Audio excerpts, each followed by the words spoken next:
There is a business in your town that has never lost a single customer to a competitor.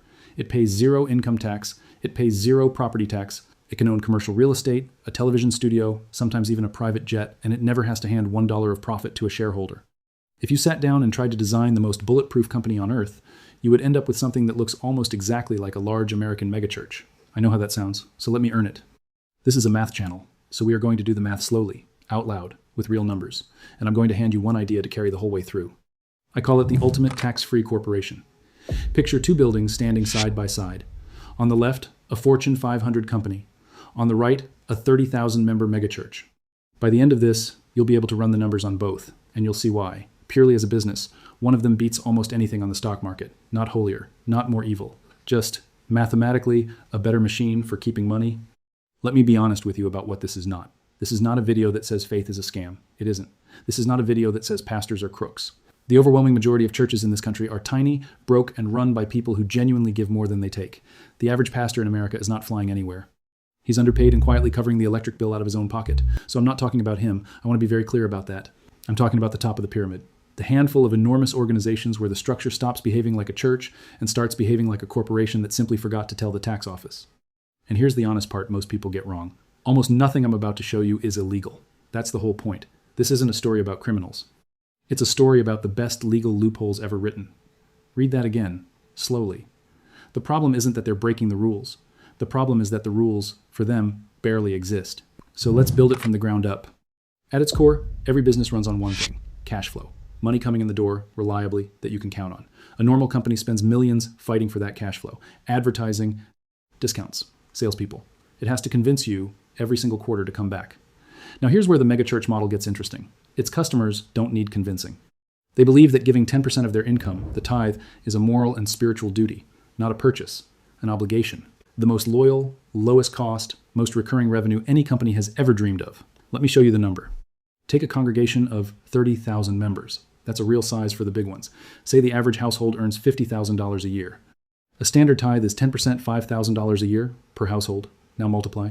30,000 times $5,000. That's $150 million a year. Every year. Guaranteed, in a way almost no public company on earth can guarantee its revenue. Sit with that for a second. $150 million in annual cash flow, arriving whether the economy is up or down, with no advertising budget.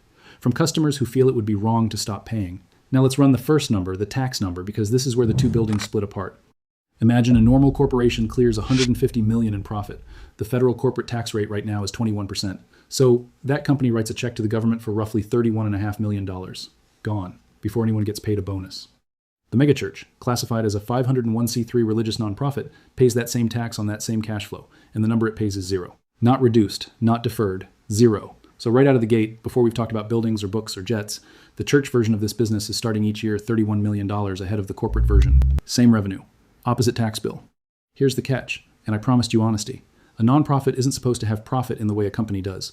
In theory, that money is meant to flow back out into the mission, and in most churches, it truly does. So the fair question isn't, do they pay tax? They don't, and legally shouldn't have to. The real question is, where does the money actually go? Because untaxed cash flow only becomes an empire if it starts buying things. So let's follow it. Run the number on real estate.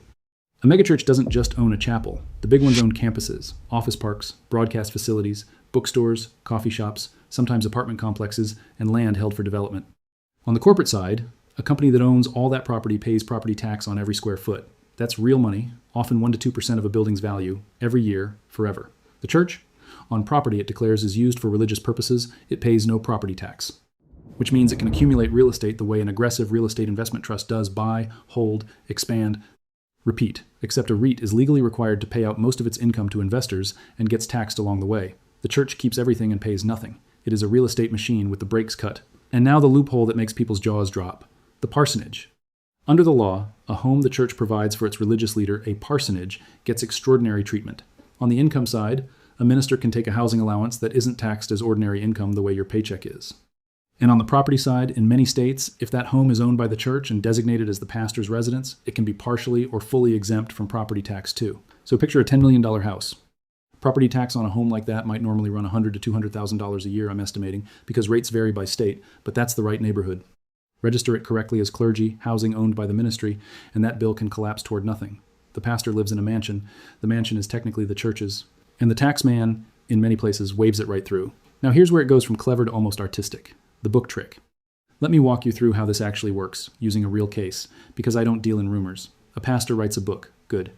Then the organization uses a chunk of that untaxed donation money to buy enormous quantities of that same book, hundreds of thousands of dollars worth, often framed as copies for the members or for a campaign. Here's the mechanism that matters. Those bulk purchases can be routed to register as individual retail sales. Enough of them, timed right, and the book rockets onto the New York Times bestseller list. And this is the beautiful part, if you're the pastor. The book is a commercial product. The publisher owes royalties to the author personally. So untaxed money that came in as donations flows out to buy books and comes back as taxable personal income and a bestseller credential the pastor keeps forever. This isn't hypothetical. In 2014, it came out that Mark Driscoll's church, Mars Hill, had paid a marketing firm called Result Source around $210,000 to orchestrate exactly this kind of campaign for his book Real Marriage, engineering it onto the #1 spot on the New York Times list. The church later admitted the arrangement was unwise and said it wouldn't do it again. The publisher of the list has openly acknowledged that bulk and bundled sales can be gamed. So this is a documented, real thing. Church money in one door, personal fame, and a bestseller check out the other. Legal, quiet, devastatingly efficient. So now put the whole machine together and run the one number on it. Guaranteed cash flow that needs no advertising, zero income tax, zero property tax, real estate that compounds untouched. Housing, that's exempt. And a founder who can convert the organization's untaxed money into personal wealth through books and speaking. Compare that, honestly, to a Fortune 500 company that fights for every customer, surrenders 21% to the government, pays property tax on every warehouse, and has shareholders demanding a cut of what's left. It isn't close. As a pure business model, the megachurch wins going away. Now let me be straight with you, because this is the reality check. This model, the full version I just described, applies to a vanishingly small number of organizations. There are hundreds of thousands of congregations in America, and the overwhelming majority will never see a fraction of these numbers. Most are running on fumes and volunteers. The tax exemptions exist for good historical reasons to keep the government out of religion, and because genuine charity should not be taxed.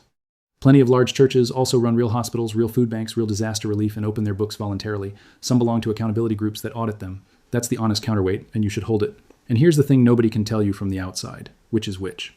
Two churches can look identical on Sunday and be completely different underneath, one pouring the money back into the community, the other quietly buying the jet. The structure is the same. The choice of what to do with it is not, and you almost never get to see the choice.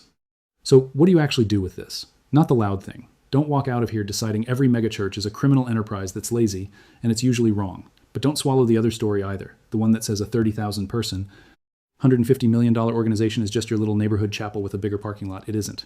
It's a corporation with the best tax treatment ever written, and you're allowed to ask calmly where the money goes.